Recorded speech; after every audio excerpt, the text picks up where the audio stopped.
We're going to talk about the performance trade-offs as you move from HTTP-based sites to SSL-based sites, and specifically with regard to if you're using a CDN. A lot of people don't really think it all out, but CDNs themselves have different maps for SSL and HTTP. And so what we're going to do is show you a lot of data around what the performance differentials are in those two places. So without any further ado, if I can learn how to push that. Real quickly about cedexis, I'm sure you've all heard of Microsoft. Maybe haven't heard of cedexis, so I'm just going to spend a second talking about what we do.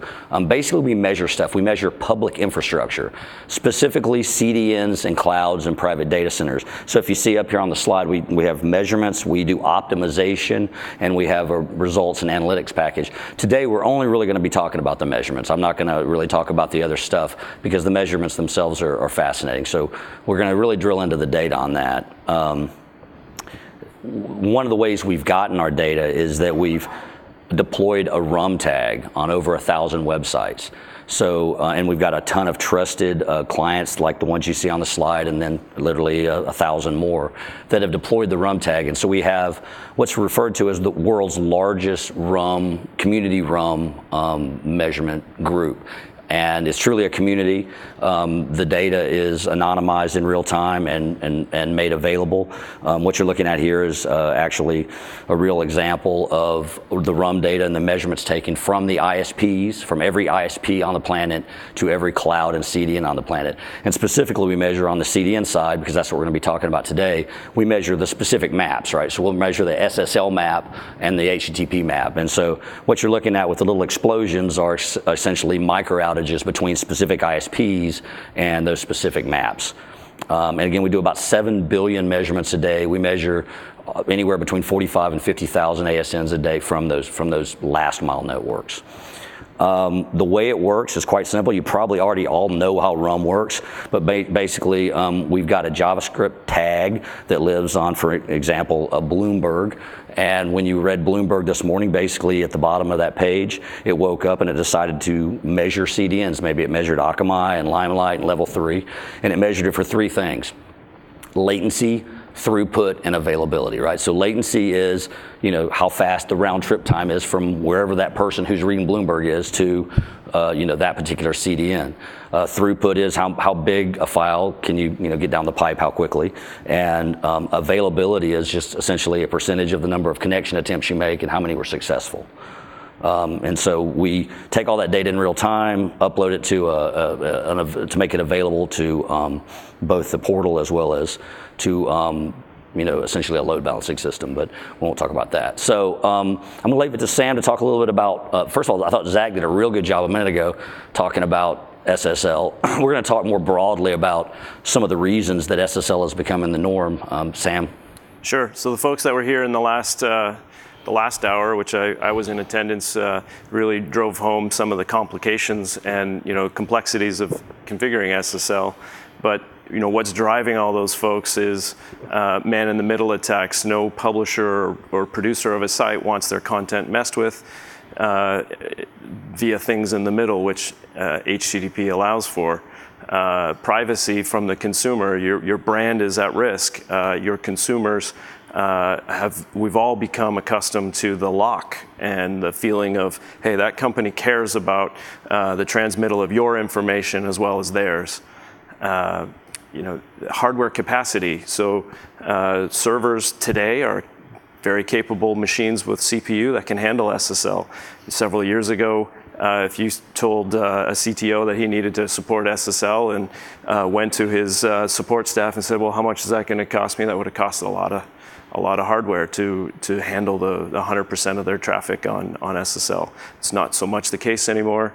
Much more capacity is available. Certificate management. I get nightmares when I think about certificate management. If you've been in the business long enough, everyone's had a mistake or more than one related to either a timeout or some configuration, missing intermediate cert, something involving the management and deployment of certificates. Well, we're now at a point where a lot of that is behind us, and a lot of systems are built to help us do that. And then finally, a new one that I hadn't thought of until Pete talked to me about it, which is search engines. Their SEO mentioned in the previous talk are actually considering SSL over HTTP to be something that's a positive and impacts SEO. It's a ranking positive factor. way. It's a ranking factor in SEO. And then, so that's the why you'd want to do it. And then some of the challenges with it. Well, there's performance trade-offs. As mentioned, there's many more round trips involved in setting up an SSL session. So if you have small requests, there's more impact. The second one, loss of cacheability. So at Microsoft, I manage the Windows Update, Xbox game download scenarios, and so very large pieces of content getting out there that we want the ability for ISPs to be able to cache content or companies to cache the content. Well, you lose that with SSL. The caches aren't able to see it, they can't store it, they can't reuse it, so you lose that as one of the challenges. Server costs for a CDN, while CPU capacity has increased and it's less a problem at CDN scale, it's still significant, so there's some reasons why CDNs might not be the same. And so for the last two, I mean, I've in a previous life, I ran a CDN, and I was in a previous life a major customer to Akamai, Limelight, and Level 3. And so what I do know from my past is that not all CDNs even have SSL in every POP, right? CDN is traditionally, especially, I mean, historically, they deployed HTTP first, and then they started rolling out SSL, and it's much more expensive, and so you basically put it where you need to put it, and even on top of that, even if they have SSL within a POP, they might only have less capacity, right? So even within a POP, so you're either getting routed to somewhere that's suboptimal, or even if you're getting routed to an optimally located POP, you might not be getting there might not be as much capacity that needs to be there. So all of those are really high-level reasons that SSL performance might be challenging.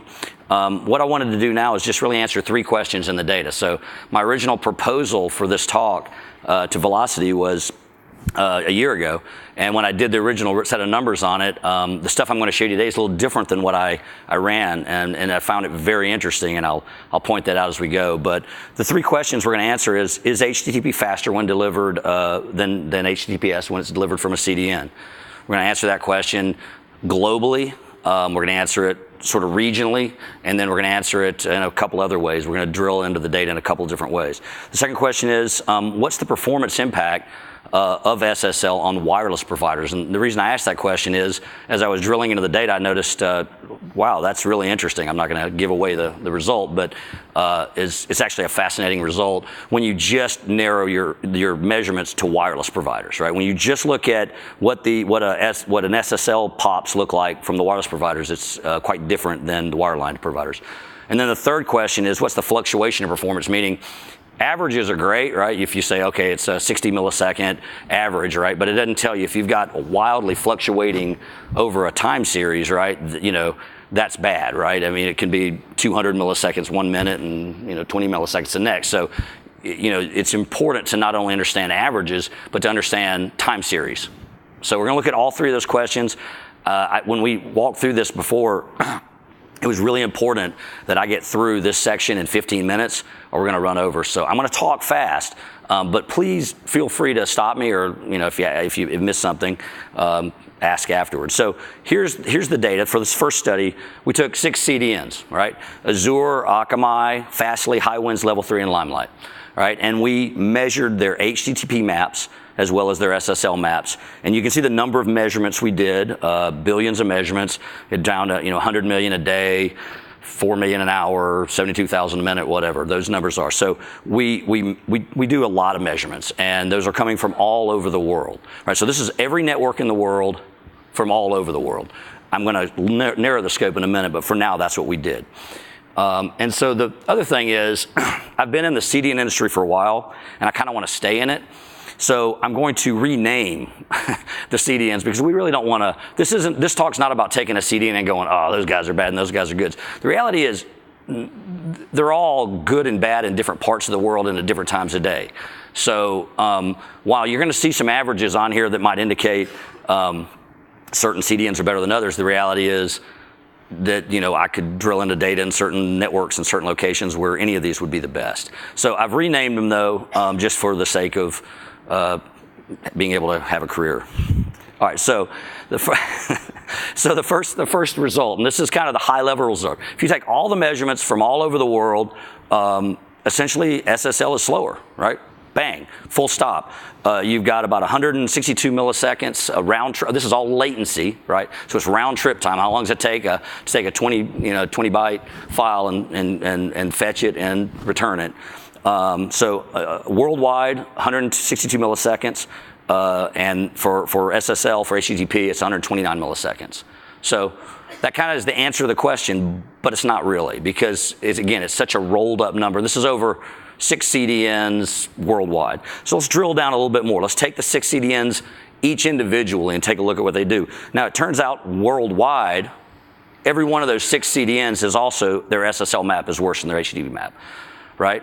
And this is kind of surprising, because if you talk to some of the CDNs, they'll tell you, well, we've got SSL in every one of our maps. But again, remember, one thing we forgot to say was about the handshake.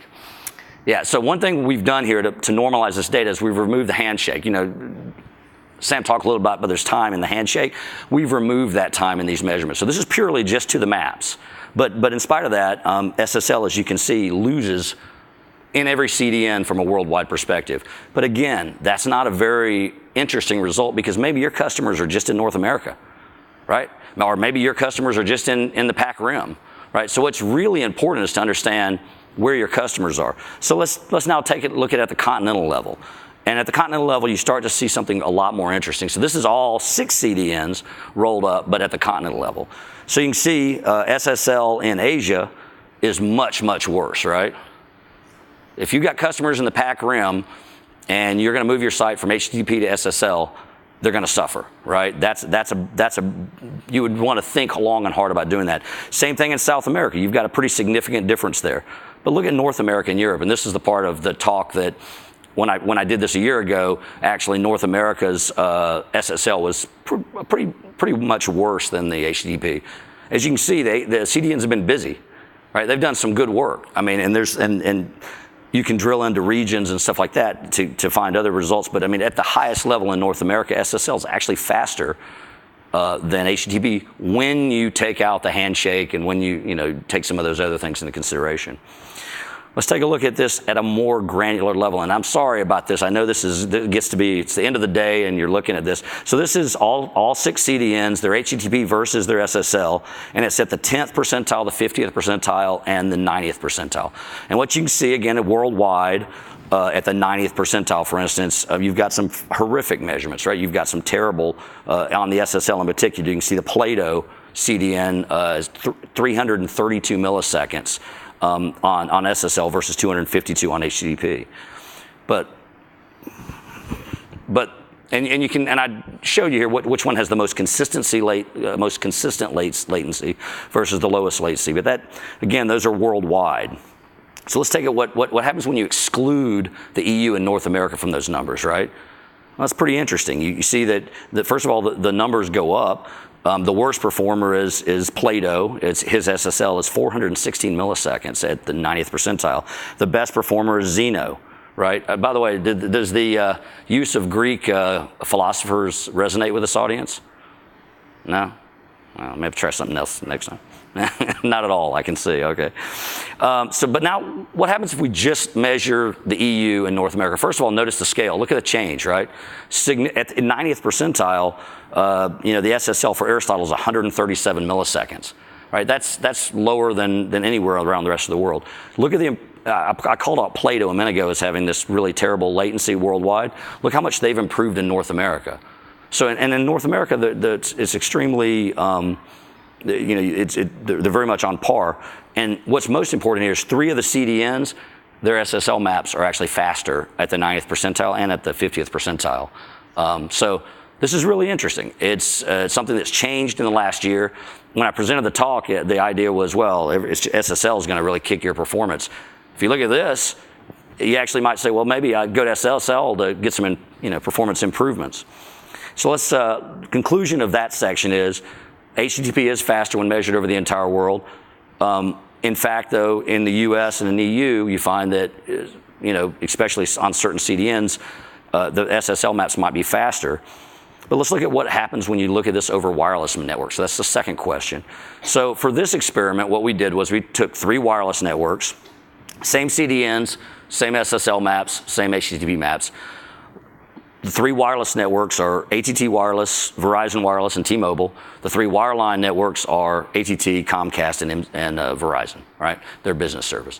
So ton of measurements over a month, and let's see what that looks like. So in red, you've got the wireless, right? The wireless networks. In green, you've got the wireline network. So I've averaged up, but taken all the numbers, the latency numbers. Again, lower is better. So let's take a look at what this looks like. I tried some animation tricks here to try to help look at this data. What just got boxed up are the HTTP maps, right? So first of all, note, they're all lower than the wireless maps pretty significantly. And in green, you can see what the wireline providers measure those maps against the wireless. So on average, you've got about a 60 millisecond disadvantage by going to HTTP or SSL. Does that make sense? You lose about 60 milliseconds in the U.S.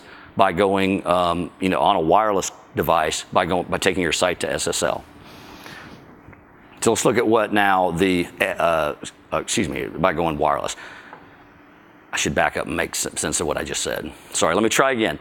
You lose 60 milliseconds when you go from wireless to wireline on HTTP. So now let's look at it on SSL. Same 6 maps, same 6 CDNs. Looking at their SSL maps, on average, you get about 186 milliseconds of difference between wireless and wireline providers. That's really significant, right? 200 milliseconds is, you're going to add seconds to a page load time, right? Seconds. And I think you all probably get what seconds to a page load time. If you're a video site, you've got buffering, right? There's no way you don't buffer at that point. Lastly, I just want to point out the difference in Plato in particular between their SSL and their HTTP on wireless. Pretty significant. About 133 milliseconds on average of latency that you add. So a lot of data I'm throwing at you. I did want to show, this is a statistical distribution of the CDNs over wireless. This is an aggregate of both SSL and HTTP. This is just SSL here. And then if you just have HTTP, you see how tight that statistical distribution is, right? Very, very tight, meaning that the difference in CDNs on HTTP only in the US is not that big a deal versus with SSL, you got a much broader statistical distribution. So conclusion, SSL versus HTTP over wireless is surprisingly high. The difference is surprisingly high, but the last piece of data that I want to look at is what are the fluctuation in a time series, right? So you've seen that everything up to now has been averages over a 30-day period, which is interesting. But you start to ask yourself, well, why is SSL so much worse on wireless? And so what I did was I took 7 days, 1 minute granularity. I did an HTTP map compared to 4 SSL maps, right? So think, one of the CDNs has HTTP, and then I took 4 other SSL maps. I'm going to compare those in a time series. Let's take a look what it looks like. And I used, so this is on AT&T wireline, right? And if you look at that red line across the bottom, right? The red line across the bottom is the HTTP map of a single CDN. It's very consistent, right? Across the whole 7 days. You look at and this is on AT&T wireline service. This isn't the wireless service, that we'll get there in a second. The other SSL maps there's a decent amount of fluctuation, but I want you to note the scale. The scale from 40 milliseconds to 100 milliseconds. It's, as a percentage, it's a great percentage, but you're still under 100 milliseconds, right? Now let's look at the exact same experiment, but measured from AT&T wireless. And I want you to note first the scale. It's anywhere between 50 milliseconds and 250 milliseconds, right? And what you see is dramatic fluctuations in performance when you're going over a wireless, when you're going over your phone to the SSL. So I don't really have an answer as to why this is. I can show you the same data on 2 different networks. This is the same thing. This one right here is over MCI, essentially Verizon Business. And so this is the same CDNs, and you see a very consistent pattern. And then when you look at it delivered from a wireless, Verizon Wireless, again, the scale, note the scale, it goes up to 180 milliseconds, and you see wild fluctuation. So I don't really have an answer as to why that is. I'd love to hear from some of the smart guys in the audience about what causes the fluctuation over wireless to SSL versus HTTP. It's an area that I think could get more, there's a lot more in-depth research that could be done. So conclusions in the data, HTTP maps are faster worldwide, but in the US, they're really on par. Third, the performance impact of SSL on wireless users in the US is substantial when using SSL maps. And fourth, the fluctuation in performance, and I think that's the key, and I don't necessarily have an answer as to why, but the fluctuation in performance on wireless providers is pretty dramatic. It's very broad, and there's some more research that needs to be done. So that's a lot of data. I apologize filling your head full of data on the afternoon. I'm going to let Sam talk a little bit about what Microsoft has done, but we are going to take questions. I think I talked fast enough to allow us to get questions, so hopefully not too dense. So Sam, tell us a little bit about what Microsoft has done with SSL and what your experiences are with it. Sure, thanks, and nice job getting through that as fast as you did. Yeah, I did pretty good. So we're between you guys and beer. So some highlights. Microsoft super concerned about the privacy of and the trust of all of its users. So Microsoft.com has gone through and implemented 100% SSL. In the last talk, you heard about the website that has some challenges, and it's not easy to get to 100% SSL, especially with the third-party software or third-party content on the pages. You need to get a lot of people lined up to be able to do it. But because of that, the importance Microsoft has put on your privacy and trust, that was executed in the last year. Something I wanted to point out, I was pointing out about something near and dear to my heart, which is downloads of large packages. So while we maintain HTTP for the large downloads and hence utilizing the best performance option, we absolutely use TLS and SSL for communicating to the clients what the details of the package that they're downloading to verify that so no one in the middle has messed with the package, and if they have, the operating system will reject it. But that's the highlights I got from us. Cool. All right. Well, there's at least one question here.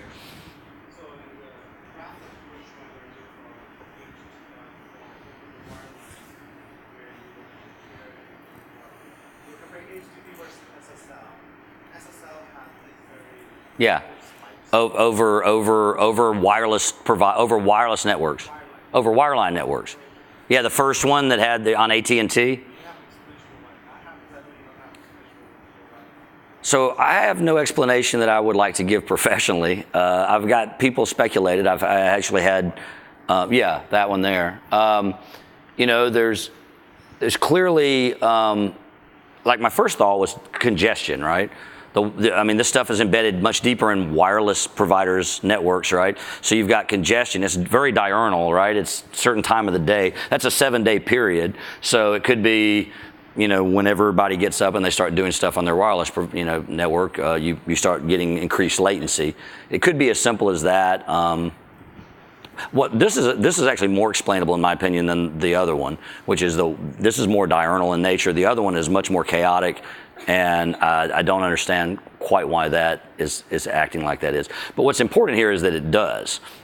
And what's important here is that the data shows that you are going to have an impact because of this stuff. And it's something that, just as the CDNs continue to improve their SSL maps worldwide, the wireless providers are going to continue to improve their peering into the CDNs as well as as other areas. So, any other questions?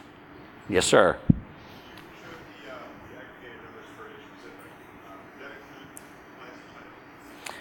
It did. Yeah, that is, and David, that's a great question. So the question is, in Asia, it was noticed that there was a giant differential between SSL and HTTP, and that does include China.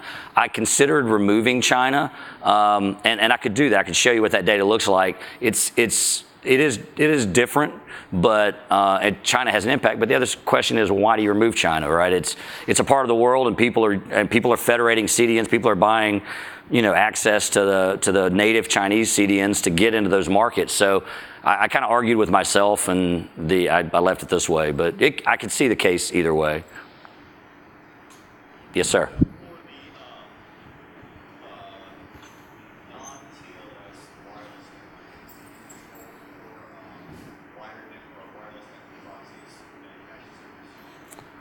So let me see if I can repeat the question. So for the case where it's a wireless providers measuring the SSL maps?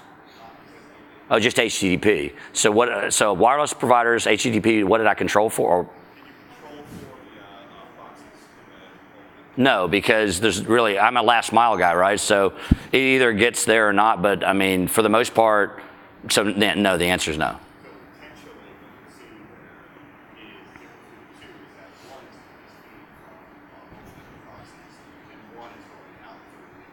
Right.